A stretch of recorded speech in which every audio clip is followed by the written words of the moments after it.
The microclimates, right, Belen? Yes. It's all about the microclimate. That's what it is. Location, location, location. And the weather could impact your morning. I've got a few advisories to pass along. The wind advisory. I-5 corridor, LA, Ventura County mountains. This is where the winds are gusty this morning. And we have an advisory until about noon. So the gusts here, potentially 35 to 50 miles per hour.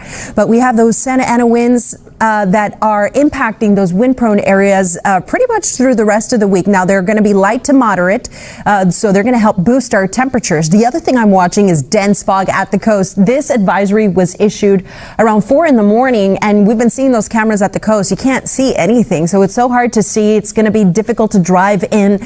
A reminder to use those headlights and also to slow down and increase that following distance from that car in front of you. You can see the visibility and how it's down to less than a mile right along the coast, but inland, you don't need to worry about the fog. The view right now from Mount Wilson shows that cloud cover and that fog out there in the distance, but inland, it's going to be a bright sunny morning. So here's what I've got for you. We're starting off the day with temperatures in the 40s, and this afternoon, our highs are going to be even warmer. We'll have mostly sunny skies. Temperatures are going to be close to 80 degrees in the valleys and the Inland Empire. So that is the main story here as we look at the weather into the weekend, how these temperatures are just going to continue to rise, very unseasonably warm. I'll be back with the details and get you ready for it. Right now, let's get you ready for the drive. Here's Robin with more. Hi, good morning. Things have changed. On the 60, we now have a traffic alert from CHP for this crash involving two big rigs. One flipped over. This is in Diamond Bar. It's going to slow you down as you try to make that connection from East 60 onto the northbound side of the 57. That's where the rigs collided, and one is on its side. So, you know, that's not going to be easy to upright and clear. It's going to take some time. We need heavy-duty tow trucks. Depends on whether or not that truck is loaded, right, with cargo. If there's something on it, they're going to have to offload it, bring in another truck before they can start the uprighting process. So your two right lanes closed until 5:30. So I'll be staying on top of it. It's backing up eastbound, but the westbound trip is wide open, under 20 minutes to East LA. We'll check back in coming up in a little bit. Adrienne Lynette, back to you. All right, see you shortly, Robin. Thank you. This morning we have gusty winds in those Santa Ana wind-prone spots. We've got dense fog at the coast if you're headed to LAX. And the temperatures look a little something like this, 50s and 40s sweater weather. But later today, get the shorts and flip-flops. It's warming up, and that trend continues into the weekend. The details ahead. Here's Robin. Good morning. Tracking a traffic alert. We have a problem here. A crash involving a couple of big rigs and one flipped over on the 60. We'll have more details on how this will impact your commute coming up. People wanting to check him out, but again, super young, very, very talented, and even he acknowledges that it's kind of a work in progress here for him as he tries to figure out living in a new country, playing in the big leagues. So it'll be fun to watch him, see where he progresses, and I've got a feeling he's going to be really, really good. So many people to watch. I mean, how do you pick? I can't speak for other teams, but I just love how diverse our team here is in LA. And, you know, from the World Series where we had media and people coming in from Japan to see Shohei, and, you know, the press was there, and it's going to be exciting for sure.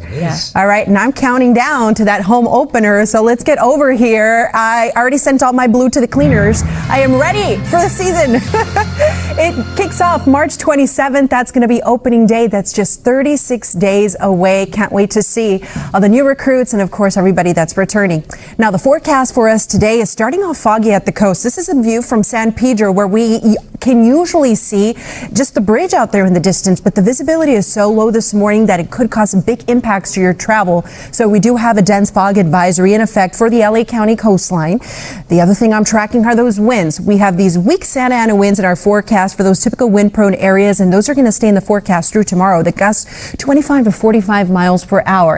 And the temperatures, that's the other big weather story. That is going to be the weather story through next week because the temperatures will be unseasonably warm, and the numbers are going to keep rising as we head into the weekend. Now, I want to show you what's happening with the marine layer, and we have high cloud cover this morning, so I think we're going to have another beautiful sunrise.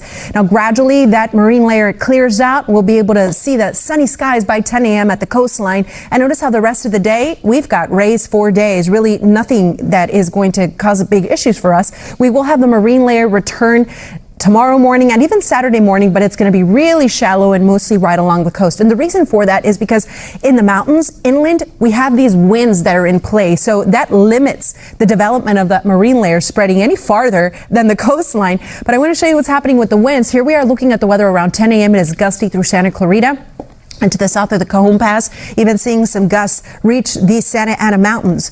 Through about 5 p.m., the winds still gusty in those wind-prone areas, but this is not like the wind events that we had in January.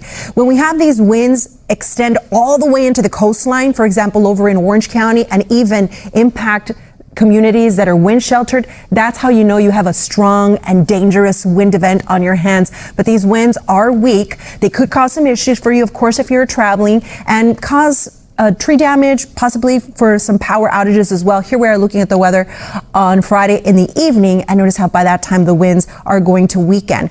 But this offshore flow is helping to boost our temperatures because the normal high in Burbank is 67, but on Sunday we're going to see those temperatures warm all the way into the 70s. So today we're already seeing those above normal temperatures. Highs today are going to be in the upper 60s at the coast, but inland we have those temperatures in the 70s, flirting with 80 degrees already. Over in Big Bear, the temperatures will be at 49. So let's jump ahead to that 7-day forecast where you're going to see these numbers are just going to continue to rise. The weather for the Basin, Orange County, low 70s today, mid 70s Friday, Saturday, upper 70s Sunday, and next week we could be seeing some 80s for the Basin in Orange County. At the coast, we have 67 today, low 70s this weekend, and those 70s continue through next week. And you heard Lynette talk about all of those advisories and precautions you should take if you want to head to the beach. The weather in the valleys and Inland Empire flirting with 80s today, and in the coming days, next week, we're going to have more of them. It's just going to feel really warm, especially for folks that have to work outside. In the deserts, the temperatures this weekend will rise into the 70s. The low desert, look at that. Next week, we could be hitting the 90s. And finally, in the mountains, temperatures are going to be in the 50s through the weekend, but next week we're going to warm into the 60s.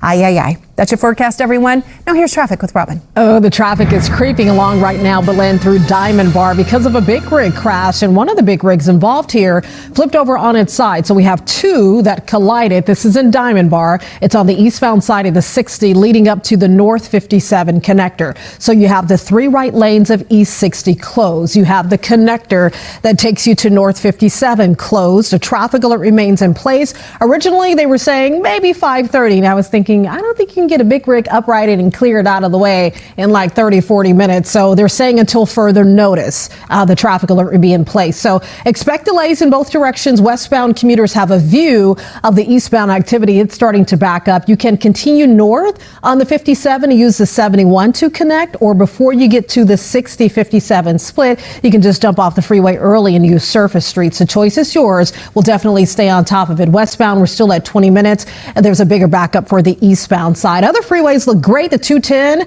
the 10 West wide open, and a wind advisory issued for people traveling through the Newhall Pass from CHP. Slow it down, especially if you're in a high-profile vehicle. And we want to go back to John Caddy's CLEMAC. He's got some important information for Metro travelers in the San Fernando Valley. John, today is the last day the G line will be open. Yeah, so the G line goes from North Hollywood